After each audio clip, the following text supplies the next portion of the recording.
Well, you know how we at TUNZ Records always promote independent. Well, this is an independent operation, a mom and pop operation. It is totally independent, owned by Denise and Don. A couple been together for many years. Great backstory behind this. We're going to cover that backstory. You're going to see more of this in coming weeks. I'm going to be coming back down here and doing an interview with them when they're not super busy. And Don's out doing errands right now, so it's not going to work out too well. So I'm going to come back another point in time. Some people know this as the Bridge Fries, of course, at the Blue Water Bridge here in Sarnia. And we're right along this beautiful St. Clair River. And this is called Archie's, but actually owned by Denise and Don. There's a story behind why it was named Archie's and where that name actually comes from. It's actually a name that Denise will talk about when we interview her. So stay tuned for the coming episode of Archie's and what they stand for in this town of Sarnia, Ontario, home to the Blue Water Bridge, the St. Clair River, and Archie's, also known as the Bridge Fries. Hey, how's it going, everybody? Hang on a second, I just got to switch screens here. It was supposed to go automatically, but there we are. That is Archie's, and that is an establishment owned by a really nice couple in Sarnia, Ontario. And I have to tell you, they have a really great business there. The fries are the best I've had. I'm sorry, Mackey's, but they are really, really great fries. They're down by the bridge in Sarnia at Point Edward, and you're right on the St. Clair River. You can see freighters going up and down the river. Of course, Sean sees those all the time in Halifax. But you get to see freighters heading into the Great Lakes system there, and it's a beautiful view because you're looking out into Lake Huron. It's absolutely breathtaking. Anyway, we're going to be interviewing them a little later on, but my co-host with the most is in the green room. He's from the East Coast. He's got a podcast. It's a really serious, really doing well podcast called Barstools and Bandtalk, Rimshots with Sean McKenna. Hey, I didn't recognize you without the Chopin wig there. Heidi ho. Yeah, that threw me for a loop. Yeah, with the curls. Yeah, that'll be the last time you make fun of my hair ever. The Sammy Hagar thing going on there. Is that what it was? Yeah. I don't know. It's something like that. Just like anyway, Sammy. That's right. Exactly. You know, I that I promote everything independent, and I just love independent businesses like there's in Sarnia. Yep. And it takes a lot of bravery to strike out on your own and start up a business. Well, it does, and I mean, I had a conversation with a few people today about, there's always this thing when everybody's in the same boat, nobody has a problem with it, and when somebody elevates, then all of a sudden they should pay more taxes and they should give more to charity and they should, and it's one of these things where what's the threshold to, where success becomes paying more than everybody else is paying. It's always a fine line.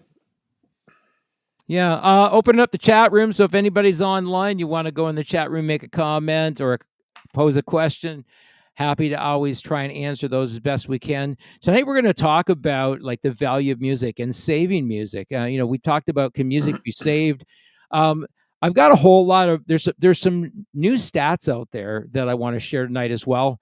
And I've been doing some research this week as well. And some of the biggest takeaways about streaming services and the change that they are finally having some impact on what I would call the new music industry, which primarily is made up of download and streaming services. And we're not going to get away from that. I delved into the history a while back about where streaming services came from. They were to stop pirating, like companies like LimeWire and Napster, and they've largely done that to a greater extent. I think the biggest criticism has always been how they remunerate artists. But here's the interesting thing when you look at the takeaways from the year ends, because now the year ends for all these companies have been in, and they've had some chance to diagnose and dive into those analytics and take a look at what's been happening from a financial standpoint. And here's an interesting thing, and it was an interesting fact that I found that I wasn't really aware of, and a lot of people probably aren't aware of, about Spotify. Last year, Spotify claimed over $9 billion in streaming revenue. What most people don't know is that Spotify paid out 70% of that $9+ billion to rights holders. Well, now, okay. So when you look at the way that the company's been criticized because of things that Daniel Ek has said, and I think there's maybe a cultural thing involved in that statement, but I really think that there's a big takeaway here.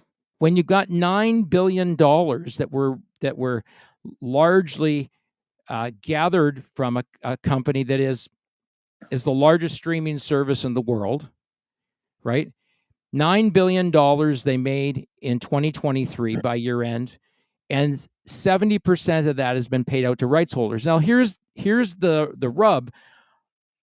Artists are talking about whether they're getting their fair share, but it goes to the rights holders.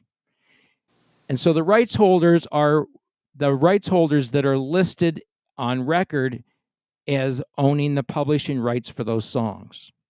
So obviously you're not going to hear from them because they don't want to rock the boat. You won't hear from the artist because the artist doesn't own the publishing rights to their own songs. Most of them don't own the publishing rights outright. No, but I'm saying the people that are getting that 70% are not going to really say much because they're happy with the deal. Right. So the people that are getting them that are working hard out there, and here's another takeaway from this. There's a huge number of those people that are listed as independent artists. They're either DIY independent artists or they're with independent record labels, right? And those DIY independent artists out there, and I'm talking about independent labels like Napalm Records, which has some really great artists on there as well. So when you look at companies like Napalm Records, they have some perks that they can offer artists when they sign with them, right? And I'm not sure what those perks are, but we all kind of know the old school way is it's a bank loan. I do some work for a company called Freeman Promotions out of New Jersey who does a lot of work with Napalm Records artists. And it's interesting because some artists from 20 years ago that a lot of people would be familiar with are signing deals with Napalm. And so what you're saying makes sense to me because they're incenting them and they're motivating them to come into their fold. Yeah, Napalm does a terrific job of promoting its artists. Their videos get millions of views. Yep. Some of their artists end up going to play tours over in Europe. Largely, they have to arrange those tours, but there's money there for tour support. I don't know to what degree they're able to help artists out with tour support, but that's a big deal for a working artist to go out on the road because there's a lot involved in that. Hotel rooms, logistics, all kinds of stuff. Yeah, and a lot of the festivals that you see with, say, some of the I don't know if you call them nostalgia acts and what have you. A lot of those are being bought by venues, like larger venues, like here in Dartmouth, for example. Rock the Harbor was bought as a package, and they're putting the whole thing on, and they have to put these people up. They have to feed them. They have to get back on. They have to put them in hotels. They have to transport them around. They have to have sound people, and so I guess in pockets of the country and pockets of North America and the world, there's a call for it. Well, and here's an interesting takeaway when you look at these stats that have come out more recently from Spotify. I'm waiting to see all the stuff from Apple and iTunes and the other ones, but Apple iTunes is one of the biggest next to Spotify, so it'd be interesting to see what their payouts were like in 2023. But here's another interesting thing here is that The number of artists generating at least $1 million, $100,000, all the way down to $10,000 has nearly tripled since 2017. So Now are these we don't know what that number is. so are these stats that come right off their site that they're producing themselves, or like how is that? So these are stats that they're reporting to their shareholders, right? Okay. So anything that they post on their site has been reported to shareholders. So if the shareholders don't like what's going on, or they think there's some monkey business going on there, they can always fire the CEO. Yeah, I mean it's like is Ontario Hydro a crown corporation or is it private?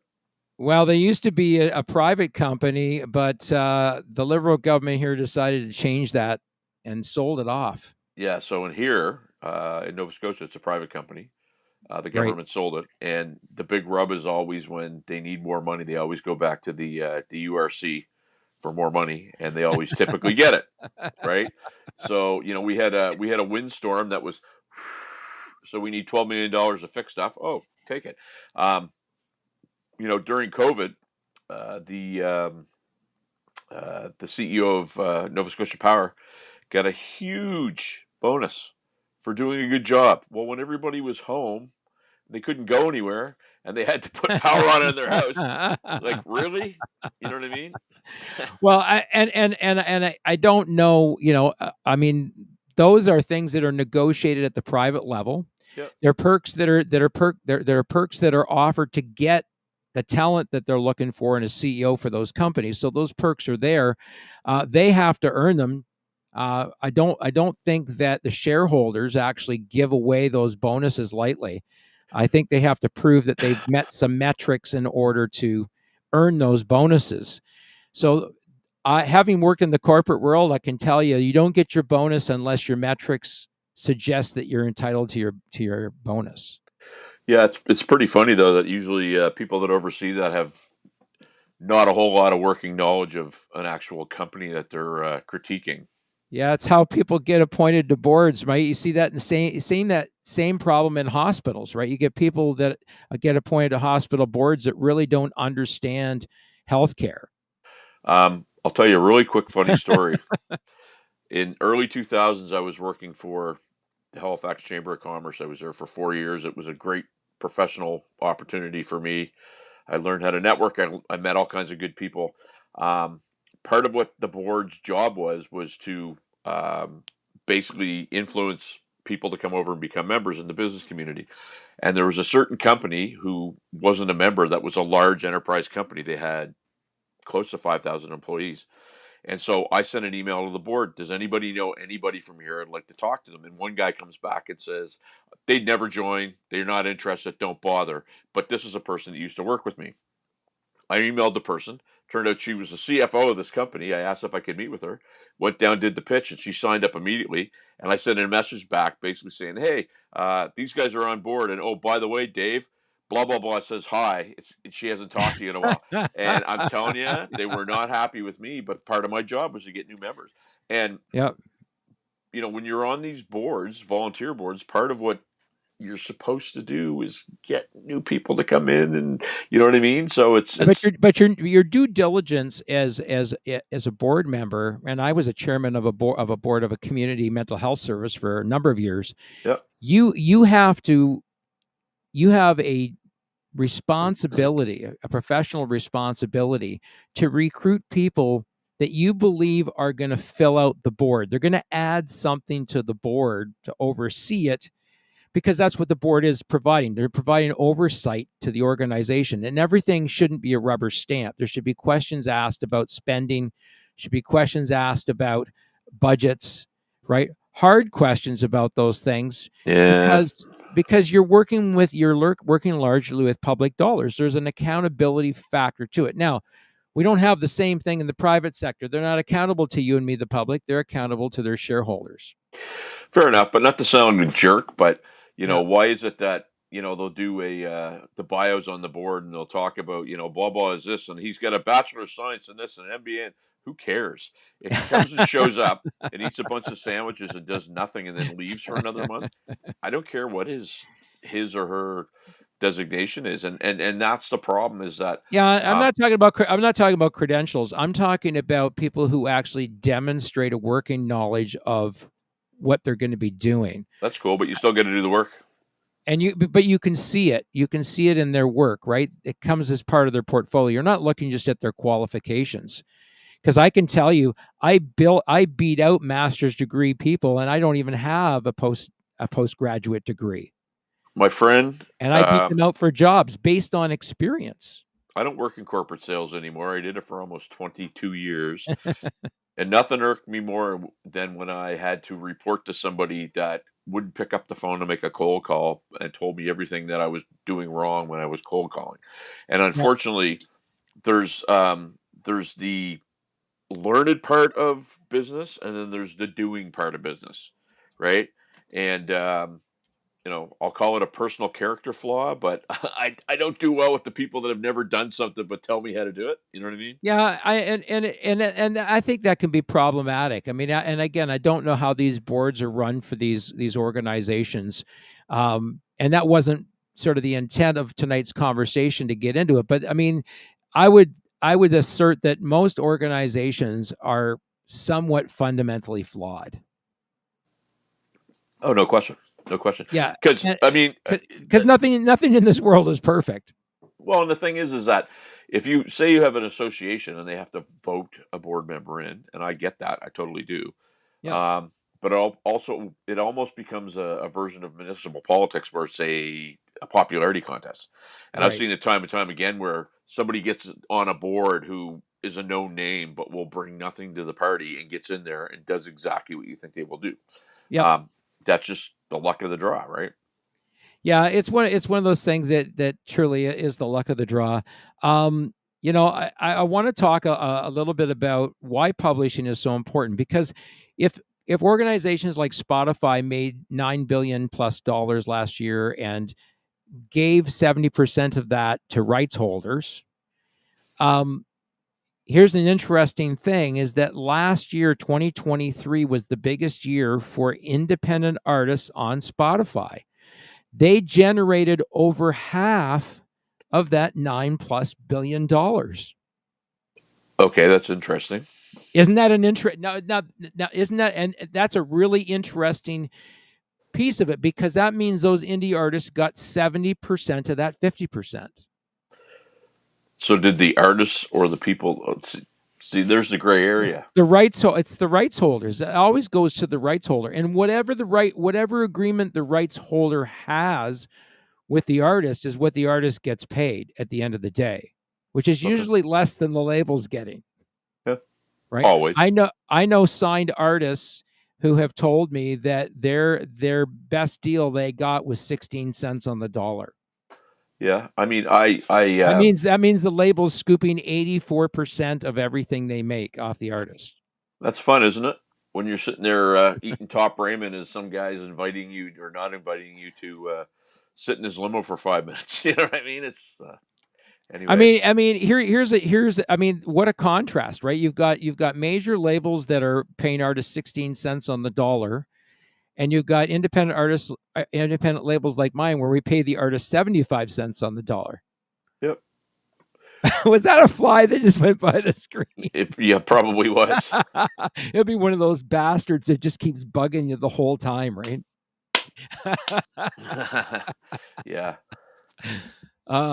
Yeah. So that's an interesting takeaway, because I mean, if they generated $4.5 billion, that's pretty damn decent. Absolutely. I mean that's huge. But if that's the case, then why are you hearing all these complaints about people not getting paid? So that's the kind of the Well, I think the people not getting paid are the people not making money on the streaming services, because they're not getting the listens by premium users on streaming services. And there's a huge correlation there, and I'll talk about it tonight because that's in the research as well. There's a huge correlation between engagement on social media and people following you on Spotify, iTunes, or whatever streaming service they happen to use. And the reality is that people are going to continue to use streaming services because they offer them every title at their fingertips. Nobody can offer them that, right? Yeah. Our website is catering to a niche market, independent music only, right? Sort of grassroots independent artists, right? So that's a niche market, but we also publish those artists globally as well because we want to give them an opportunity to get their music out in front of as many people as we can possibly push it in front of, Mhm. right? And so one of the benefits of streaming services is that you can get your music literally in front of millions of people, but you got to connect those millions of people to your music. Yeah, I don't know. It's like the more and more I look at like Spotify to me is one of those things where I removed the app from my phone, so I haven't been Yep. on it in a couple weeks. Yep. Um, but even somebody will send me a link. So say I'm playing a show with somebody and they want me to learn a song. They don't send me the YouTube link. They always send me the Spotify link. Right. Because a lot of them are on Spotify, and the Right. reason and it's easy for them to send a Spotify link to their whole library than to upload MP3s because they're the same as you. They're busy. They don't have time to do that, and they don't think the same way that you and I think about wanting those MP3 files to listen to. No, and I mean that's where we're at. That's um, as much as you want to raise your hands in the air and scream about it. It's set up for people to do very little to get what they want, and And so it's not going to change with them holding 30% of the market. So here's the deal. I mean, you know what? You can have 30% of nothing or you can have 30% of something. I'm not yeah, going to tell you what that something is, but you can have 30% of nothing by just not being involved in it. yeah, But because they have 30% of the market, you have a potential 30%. Your whole listening audience could be on Spotify. They might not be on iTunes. They could be Spotify subscribers, and they're the only people that are going to follow you. They're the only people that are going to listen to your music, and they're the only people that are going to pre-save your music every time you put something new out. So the way that I look at it, yeah, it's not perfect. It's going anywhere? No, it's not. But I'd rather have 30% of something than 30% of nothing. And that goes to my bottom line because I have to keep the lights on, yep, right? yep. And so I'm losing a percent. I'm potentially losing 30% of my revenue stream if I choke off Spotify. No, I get that, but as somebody that promotes music, Yep. I have to look at okay if I'm going to put all this effort into it, and I'm putting a ton of effort, much the same as you are, Yep. and there's very little return on my effort, then why am I going to do it? And I would like we've had this conversation. I would never say, Ken, Yep. we're not doing Spotify. We're not. I would never do that, right? Um, but when I look at I was talking with an artist today who it's like, hey, can you possibly help me rep my tune? Sure, no problem. And so I said, I want two things. I want your Spotify link and I want your YouTube link. Pardon me. So they sent me both. So the Spotify link was at 1,000. So my thought is, it doesn't. You load it, and it's automatically at 1,000. I have no proof of that, but that just seems to be the way that it is. The Right. second that it goes up, it hits 1,000. They were on YouTube for 3 weeks, and they had 198 views. Yeah. I mean, I can't explain it. Maybe the system is weighted. Maybe it's loaded. Nobody really knows because it's not. I mean, not everything that's involved in streaming services, including YouTube, is completely transparent. I mean, if you trust No, on Google YouTube. 100%, that's like saying you trust anybody 100%. You can't because Oh no, they and all got their YouTube own goes to sleep agendas. every now and again. YouTube goes to sleep every now and again. You can see it, you can watch it. Where you think that you're going to get all these streams, and all of a sudden it's like, oh, nothing's happening. Then 2 days later, boom, it backfills, and there it is. What's really interesting to me is that since you, and do you want me to share a stat that relates to what you and I are talking about? Sure. Okay. So because you've not been promoting certain tracks on Spotify, Yep. I've actually seen those stats take a dive. And that could be the lack of you not promoting it, right? It could also be people that were not subscribed listeners that were actually listening to those tracks that are no longer listening to it. And those all your stats are aggregate stats. So you don't get to see who the premium streaming service people are and who the regular service people are. So if You we don't if we were able to go, hey, everybody that you know made the stats dive, tell us where you are. My guess is they would be over watching YouTube, or they would be watching something else. Yeah, I Right? mean, and here's the whole thing, okay? And I posted it on your post today. I saw the post going around about the national anthem being sung a Yep. cappella, Yep. and there's all kinds of excuses why that is and why that isn't. And then there's the 700 and some odd thousand views of that video, and now it's probably over 1 million. I haven't looked recently. Yep. Because my mind really doesn't. I mean, it's such garbage, and yet it's getting all those views. And here's the whole thing. And I said this before on all these posts: 30 seconds. 30 Yep. seconds is all it takes for it to count as a view. Yep.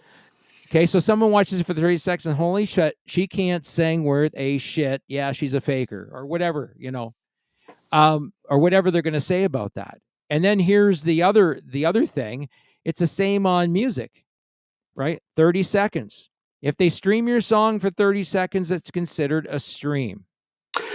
So one of the things that I noticed, and I got this tidbit from a guy that I interviewed about 6 weeks ago, and he said how you can go on TikTok and you can do 3 posts a day, 2 hours apart, post the same thing, change the verbiage a little bit and whatever the message is, and you can watch your numbers go up. And I was like, I don't believe you, but I'll try it. And guess what? Yeah. It works because I posted a 2 minute, no, it wasn't even that, a 1 minute and 10 second reel of I think it was Respect by Miss Michelle Ryder. Yep. And I did it 3 times on Monday. I did it 3 times on Tuesday, and then Yep. I did it once today. And I did a post about all the views. This wasn't even counted in the views. Right. It had close to 7,900 views combined. Here's the thing. If you want to make some money off that track needs to be published. Hmm. Because without an ISRC attached to that track, it's going to earn you nothing. Oh yeah, I get that. I know. What I'm saying is that this is the problem that we've had for a long time. Almost every, I wouldn't say almost every, but there's a lot of videos that artists put up on YouTube, and those soundtracks that they're using for those videos are not properly encoded for them to earn royalties off them every time they get played. Yeah.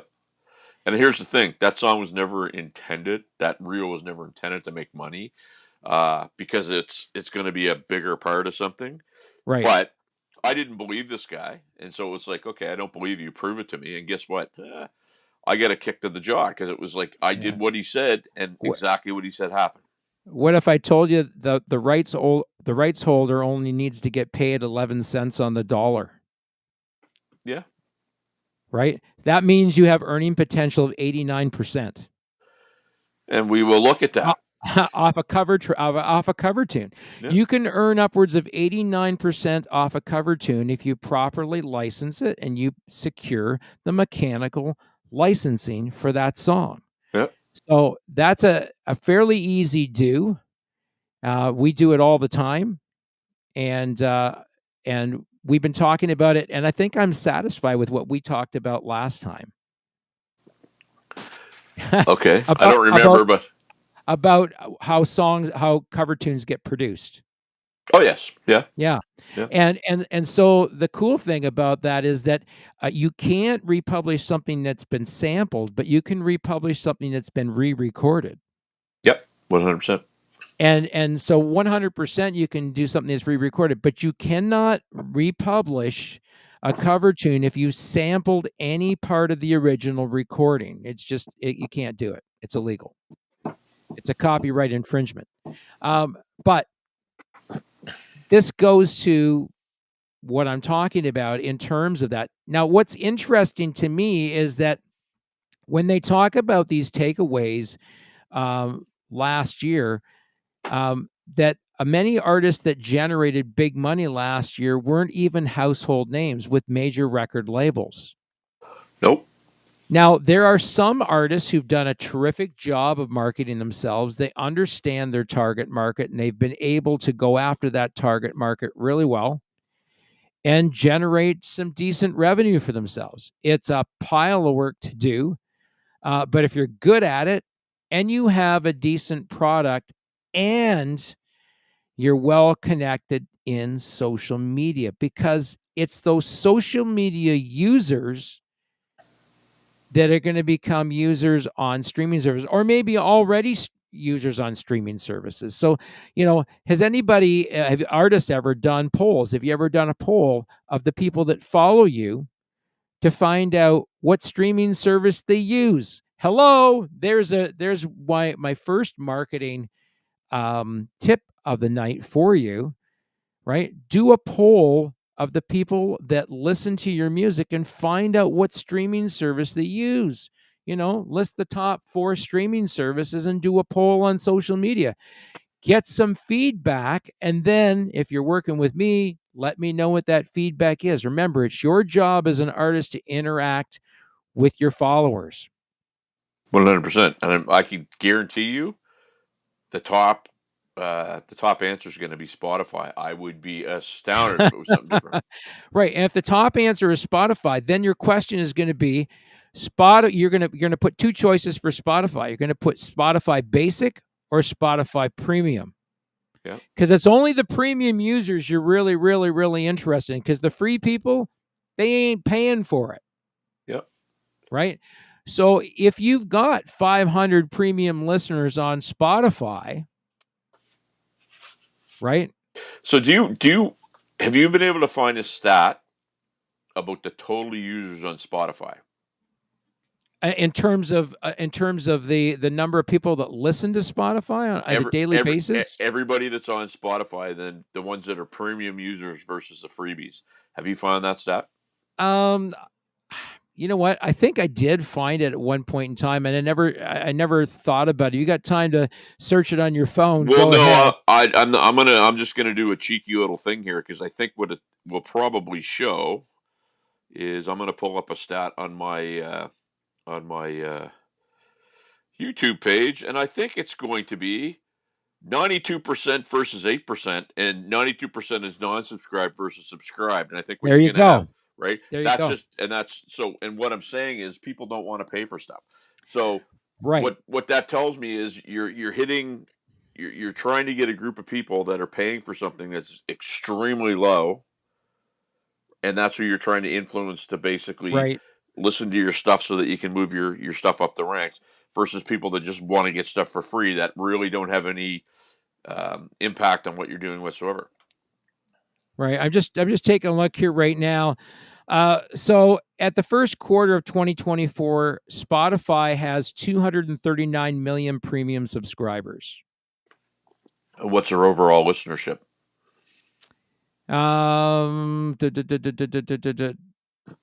I can't tell you that right now. But it's an increase because it was 210 million in 2023. Yep. So, I mean, here's an interesting thing. So, the premium users of any service. Now, iTunes is a premium service because you got to pay to even get it. Spotify has that basic service, and I think the idea is to pull you in. They're making money off ad revenue. Yep. On there, and they do pay out ad revenue because I do see ad revenue stats in the payouts that are collected in royalties. It's a small amount of money, but there are ad royalties that go in there where our artist music is being listened to on the non-premium service. So you're earning a little bit. But the premium service, if you got premium subscribers on Spotify, and then find out how many you have on iTunes. If you have an equal number on both those services, then your time to grow your listenership on those services is going to be equally divided. But if you've already got a good grasp of that one market, that might be the one you want to focus on, or you might want to focus on growing the other one. Mm-hmm. And then looking at activities that could be used to grow that one. For example, sharing out your links on social media to those services, to your artist links, and seeing if you can get your friends to share that with their friends. I mean, it's a click, but you're like, right, Sean, it only takes a click to subscribe, and people don't do it. I was going to say, how's that working out for you? Because I had a conversation with somebody today, and he sent me a screenshot of a show that he was doing. Right. And he goes, "What do you notice?" And I was like, I wasn't picking up on it. So I went and I looked at his. It was from Facebook, and I went and looked at his Facebook page. He had 2,000 friends. Right. There was one like and one share. Yep. And it was from this guy. Yep. I mean, I don't get it. You're one of these guys that gets a lot of engagement on social media. And I think that shows in everything that you do, because you do a great job at coming up with posts. I don't know where you come up with some of those ideas for the posts, but you post some really interesting topics that get people talking. Well, so again, I can take some, but very little credit, because what happens is I will get every morning I wake up and I have 5 to 10 messages of this happened and that happened, and I'll be, can I use that as a post? No problem. And it's so anything that you see, especially early in the morning, it's usually from somebody that doesn't want to actually have their name attached to it. So I will post it for general feedback. Yeah, And here contrast that with the messages that I get. Right.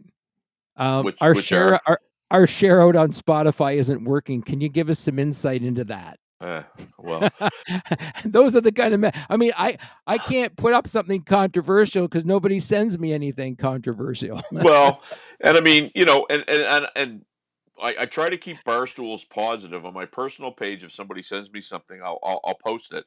And very little of what I post is my own opinion. I mean, I've got a ton of opinions that would get me like absolutely the crap beat out of me. And I've learned to not necessarily share them. But there's some really good things where people are struggling with stuff, but they don't want to put it out by themselves. Here we go. Peter Jane says Sean's forte is posting relevant material, stuff that is current, functionable, and usable for musicians. This is just one way of many, many ways he is successful with posting. So, I mean, to get that feedback, yeah, that must make you feel good to hear that. Well, it does. Peter's a supporter who, I'm not going to lie. The thing that's very strange that I always find is that I don't know what it is that people don't want to give. Forget about me. They don't want to give other musicians prompts. They don't want to say, "Hey, you're doing a good job." They don't want to go to a show and say, "Good work." It's like a show of weakness if they do that. So for somebody like Peter to do that, I thank him for it, because those comments are, very, very few and far between. I really hate the Facebook algorithms, because the downside of that is that probably only like 25 people get to actually see that post, Mm-hmm. right? Unless somebody shares it. And that's the cool thing about things you can do organically on Facebook. If you like a post that someone like Sean makes and you think it should get out there to other musicians, you should share it with your musician friends or share it to your musicians groups, because that's the way things are going to get out there, is organically by sharing them. It's the same as, sharing playlists, right? If you go on my Spotify, there are playlists there that you can add yourself to. I set up playlists all the time on Spotify, because it's really easy. It's really easy to do, and a number of our artists majority of their music, about 90% of their music, is not coming off their personal profiles anyway. It's coming off playlists. Yep. So when we start, and we're gonna, I'm gonna use Michelle Ryder as a case in point, where we're seeing the rises in streams of her music has largely to do with the way that it's getting out there organically to people. Yeah, and I mean it's it's a grind, but it's also the poster child for a good network, some really good people that will share stuff. And here's the thing that I wish people would understand. And if you look at the this fly is buzzing around. If you look at the pros do it right. They share other people's stuff. They don't have this hang up about I'm doing a show, so the next time you see a festival that's taking place in your backyard and somebody shares it and say there's 20 bands on there, I will guarantee you, we're playing at 4 o'clock. It has nothing to do with the other 20 people that are on there. It's here's where we're playing. We're there for 45 minutes and they promote themselves. And so what they do is they don't promote everybody else, and everybody else kind of goes like, oh, well, they're not promoting me. I'm not going to promote them. And it becomes this beehive of everybody not promoting each other. Versus if you send the whole thing out and say, what a bunch of talent. And I see it all the time. You don't mention yourself. This is amazing, and then people start sharing, and they do the same thing. They don't focus on themselves; they focus on the festival, and it grows, it grows, it grows, it grows. But people they're not wired to do that, unfortunately. It's really interesting because a fellow that played drums with me for a number of years um, was from Germany, and he said to me he could not believe how everyone is more for themselves here than was his experience when he lived in Germany. Because he said in Germany, he said musicians help other musicians. They are there supporting them as much as they can. He said he just found here that there was a lot of stuff driven either by jealousy or envy. And he shared with me his thoughts on that on numerous occasions, where he saw a vast difference between the way that artists support one another here than Yep. they do over in places like Germany. They don't support their artists here so much as they do in Germany, is what you're saying, right? Yeah, yeah. Yeah, and I mean, I had the opportunity to, like, as you know, I was in Ireland last year, and I saw that firsthand. Like, I remember walking down this street, and there was this guy that was just singing, and he had an amp, and I got a video of him. He was an amazing singer. He was doing "Truly" by Lionel Richie. Okay. There had to be 200 people around him, just all listening and whatever. And then he goes, "Hey, my friend's up the street busking. Why don't you go check him out?" And so a bunch of people went, and they kept doing it. And by the time we get to the last guy that they said, go up the street, go up the street, there's these two young guys that could barely play three chords, but they had like 400 people around them. And it was this big, and I'm sitting there going, wow, these guys pinched their own audience to pay it forward, to pay it forward. But then people came back and watched those guys at the end because they were Of so course. impressed with the fact that they pushed. And we don't get that, man. And it's just, I don't know how to get that into people's heads. Yeah, I mean, if musicians really want to get a taste of what it's like to see a bunch of musicians working together, you should go to the Mile of Music Festival in Appleton, Wisconsin, from August 1st to the 4th.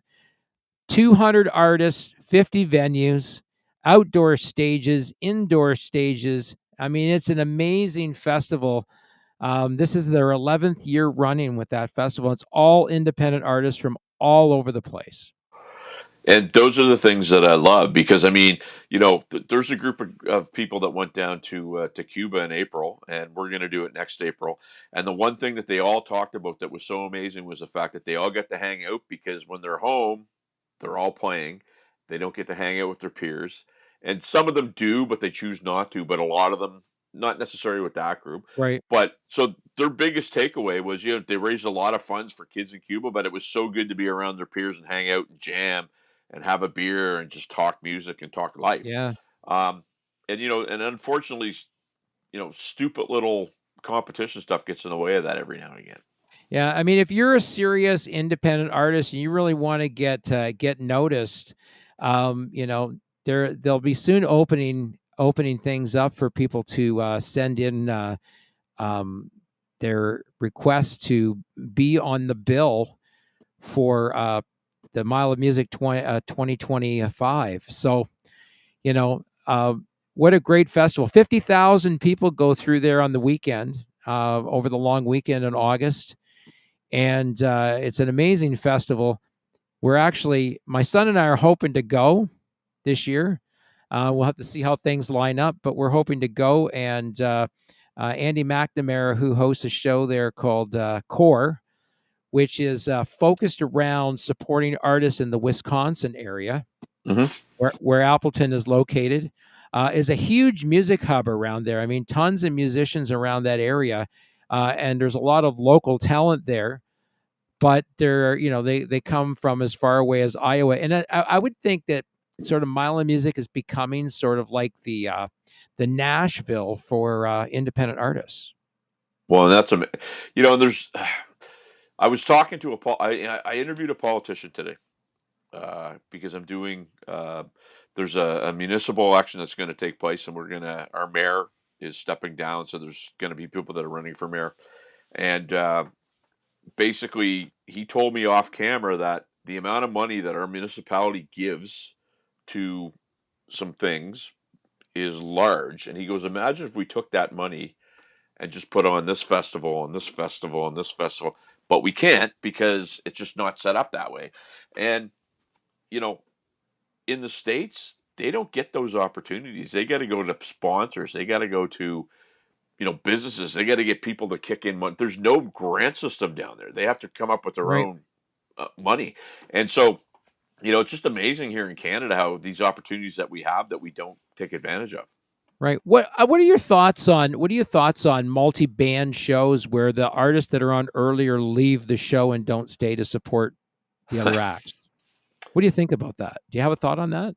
I do. I've had the opportunity over the last 3 years to partake in a number of benefit shows, where somebody has a time slot and they show up 10 minutes before, do their set and leave, or they call in 10 minutes before and say they get a paying gig and they're not going to show up.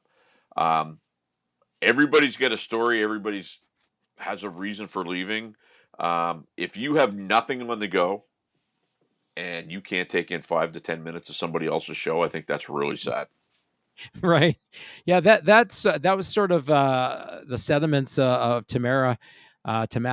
Tams. She was on there. She said that she thinks it's disrespectful when bands leave before the show is done. Well, and let me tell you something about her. And I got to know her a little bit. I was in Toronto last June.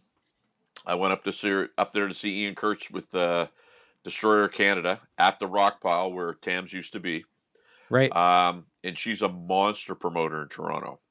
Right. And I have not had this conversation with her, but I would wager to guess that it's probably a frustration for her where she puts on these shows and people leave instead of, because what they do is it's not like five guys in a band that leave, it's their crowd that leaves as well. Right. And so it's like, you know, like it or lump it, like Charles Barkley used to say, I'm no role model. Well, guess what? If Yeah. you're in a band that people came to see play, you're the role model. And if you leave and get in your car, your fans are going too. And that means people out the door. So I think that's probably, maybe she can clarify that, but that's probably what she's talking about. Yeah, yeah. I mean, it's really interesting, that whole topic, because that's always been a bit of a bone of contention for me as well. When you're at a multi-band show, stick around, support the other artists that are there. If you don't have a previous commitment, I realize some people book these things last minute and fit it into their schedule, and they've got another gig to play. That's a different kettle of fish altogether. But if you, like Sean says, if you got no reason to not stick around, enjoy the show, support the other artists. Who knows? Maybe you'll find another favorite artist. Well, maybe you'll find a guitar player that, you need to get, well, I shouldn't say that, but, Maybe you but, find. Who knows? Maybe you find another guy that's your vocalist. You well, might. and I'm running for no That can political happen. office whatsoever, but it's like, it's hard for people to get up and play, to put themselves out there, and it's really Yep. hard to an empty room.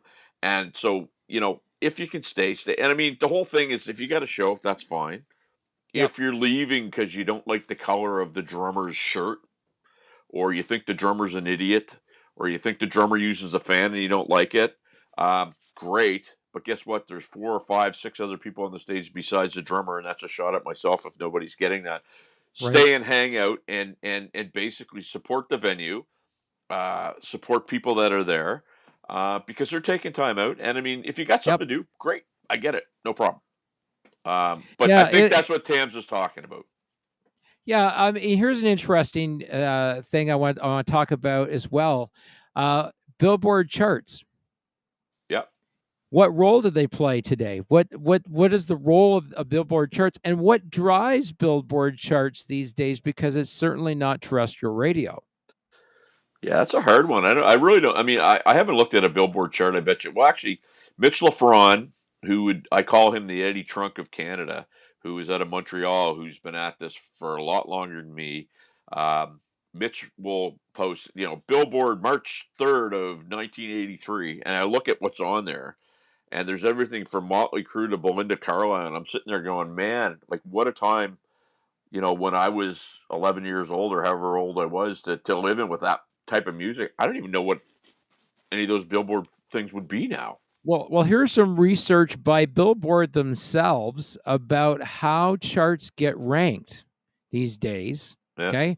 And this is in order of importance, right? The charts can be ranked according to sales, streams, or airplay. So sales and streams are ahead of airplay, interestingly enough, right?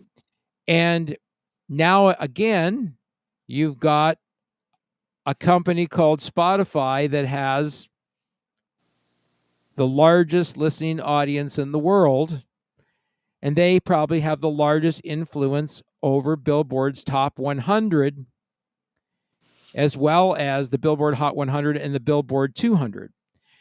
So charting your song can make a huge difference. Now that they're using streaming services and download services and sales of, and let's face it, the majority of sales in music is digital sales.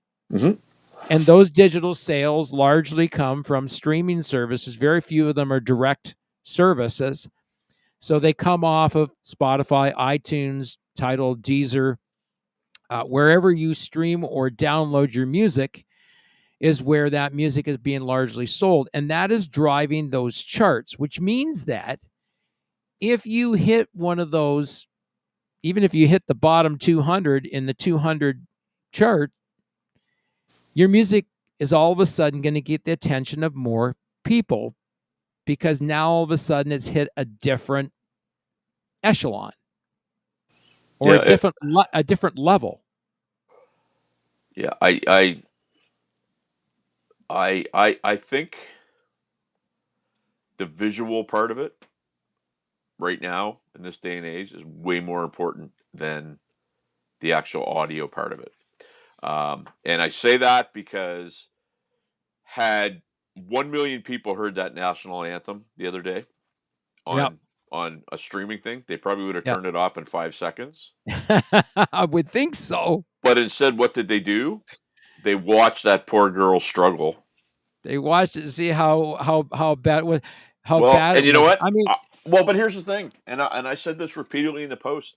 I don't blame her. I blame the business. I blame the fact that probably what's going to happen. She says, she was drunk. Blah blah blah. She's going to do some sort of media thing where but the rehab thing is a Hail Mary. I'm sorry, that's a Hail Mary. You watch what's going to happen. That's trying to pull someone's career out of the fire that was created by a whole calamity of errors. First of all, did she have any say in whether or not she was going to make that appearance? We don't know. That's right. So there's so many unknowns. You can't judge because you don't know all the details. And the devil is always in the detail. Listen, when some girl on a street can make a random comment about spitting on something and all of a sudden is the number one thing. She was more popular than Taylor Swift for 3 weeks. Right. So let's look at analytics again. YouTube analytics, 18 seconds of watch time is the mean average these days. It goes to how short people's attention spans are. 100%. So does everybody have a adult attention deficit disorder? Possibly. I got to go. I just got to, Ken, I got a very important phone call I got to take for 20 seconds. All right, take good? your phone call. All right. right. We'll continue the conversation here. I will flip the screen over to me. Bear with me a second here. There we go. Sean's gone for a sec. He'll be back shortly.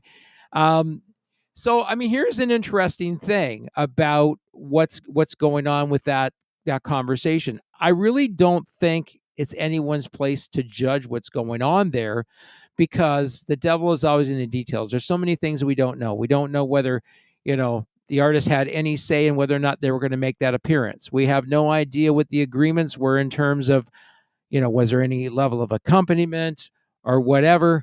It did sound like a whole bunch of things gone wrong, other than maybe just the person themselves. But we just don't know. There's just so much we don't know, and we can't make those judgments. But what I am going to tell you is that we can make judgments based on facts about how streaming services impact Billboard charts, how they impact the bottom line. And like I said, 30% of nothing or something is better than 30% of nothing. So you want to really think long and hard before you say, and it's an interesting thing because two very popular. I'm back. 1 sec. Two very popular people. Here's an interesting thing, and I'm not sure if you're aware of this one either. So there were two significant artists out there who, at one point in time, left Spotify for a lot of the reasons that we're talking about, right? One of those was Neil Young, right? Right. And now Neil Young is back with Spotify. Oh, whatever. And the other one was Taylor Swift, who left Spotify and came back to Spotify. And guess who the number one streamed pop artist for the year 2024 was on Spotify? There you go. So, I mean, there's a reason they came back, because they were looking at a loss of 30%. Would you say goodbye to 30% of your income? I don't know. I get this thing called integrity that I like to think that I apply to things too. And I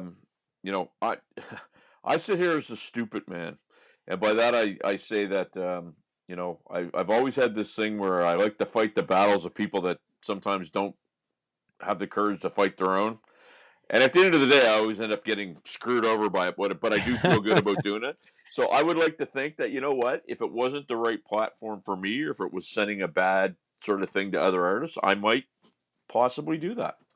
I've worked with a lot of people over the time, and I remember one guy saying one thing that's always stuck to me: money talks, bullshit walks.